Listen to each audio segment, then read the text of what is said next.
The news sent stocks surging and oil prices falling as Iran announces the Strait of Hormuz is open.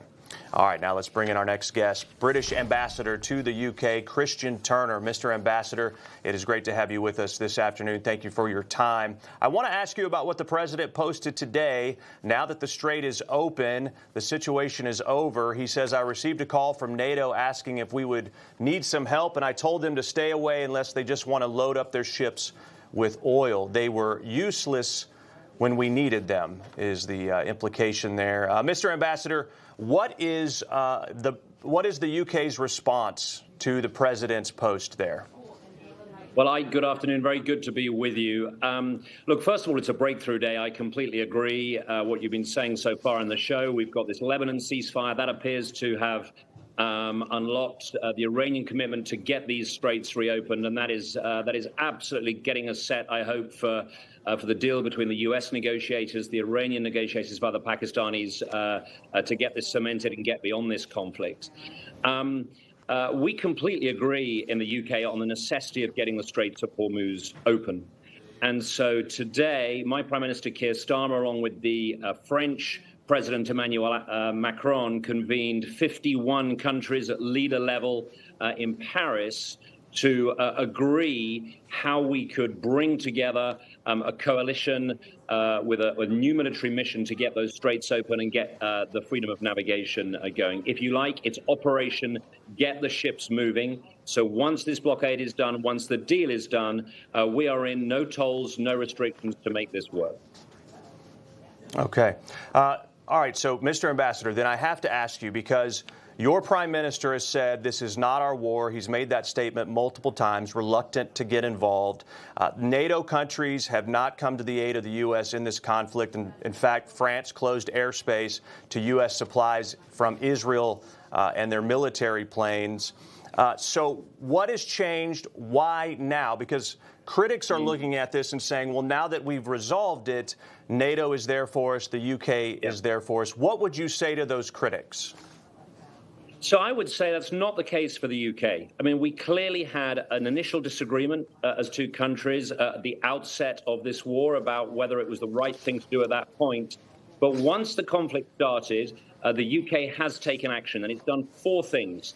First of all, it did grant basing and overflight permissions out of RAF Fairfoot and Diego Garcia.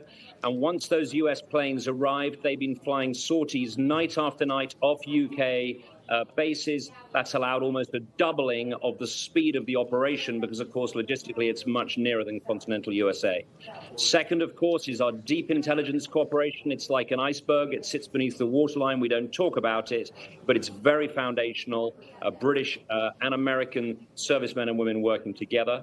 Third, the UK has been flying our assets in the Middle East. That's F-35s, Typhoons, out of both Akaterian, Cyprus, and Qatar. We have had more sorties than we have for 15 years. It's about 2,000 flying hours, something like 12 weeks of continuous flying, shooting down drones and missiles every night. And the fourth and final thing, of course, is this Straits of Hormuz opening effort I've just been describing. So, look, I understand the sentiment. Where have you been coming late to the party? Actually, I would say from day one of this conflict, despite that original disagreement, Ike, I think we have really been showing what you would expect, which is the US and UK working together. All right. So in that vein, has the UK then tried to advocate and sort of, I don't want to say coerce because that's a negative connotation, but have they worked to move these other NATO countries to come to the aid of the U.S.? Has the UK been instrumental in that? Because closing airspace and things like that, that was not received well in the United States. Look, absolutely. And that's why you've seen this coalition come today. Actually, this coalition was first formed by my Prime Minister working with NATO Secretary General Mark Rutte, Emmanuel Macron 2 weeks ago. We started with about 6 countries. As I said, we're now at 51.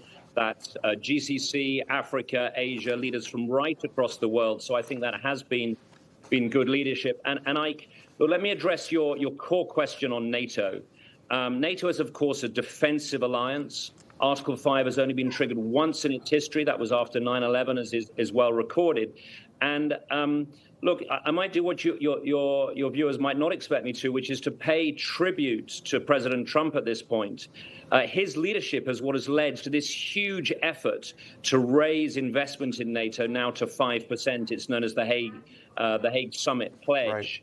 Right. EU defense spending is now at its highest in history. It's doubled since 2014.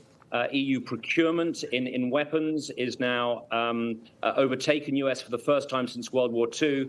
For the UK, we're going to reach 3.5% of defense spending by 2035. It's about 270 billion pounds. I can't do the math quickly on what that is in dollars, but it's our sharpest increase since the Cold War in defense spend. Now, that's the right thing to do. I'm not apologizing for it. That's exactly what we should be doing to burden sharing, and that is following the demands that the president has made. Yeah, makes perfect sense. All right, before we let you go, I do want to get your take on this situation with jet fuel. We reported this yesterday that Europe has maybe 6 weeks left of fuel. What exactly could that mean? What kind of plans are going into this? Does the opening then potentially alleviate this concern? Tell me your thoughts on that. Yeah, you're right to raise it, Ike. And look, it's exactly why we have to work together to get these straits reopened and to address what is looking like a potential global energy crisis, particularly for countries in Asia. For the UK, actually, this is not well understood. We don't get a lot of molecules out of the Gulf. It's about 10% of our oil.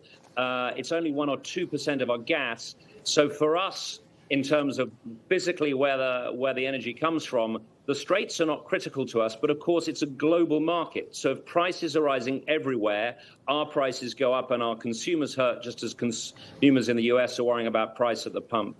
So that's why this effort is so important. You're right that the jet fuel figures for us are probably the biggest problem because of the refined product coming out of the Gulf. There are other places we'll look for that, and I think that's why I need to see the U.S. efforts working so hard to get this deal in place. That's why today, where we started, is a good breakthrough. Coupled with this international effort, I hope reassures markets, reassures producers, and shows everybody Iran's got to do this deal. It can't hold the world hostage through this strait. Let's get it open and let's get our economies motoring. Yeah, it looks like the markets are responding just exactly like you have indicated there. So we will wait and see. Thank you for your time. British Ambassador to the United States, Christian Turner, thank you for being with us. Information. Truth. Is freedom. Is Newsmax. It's real news for real people.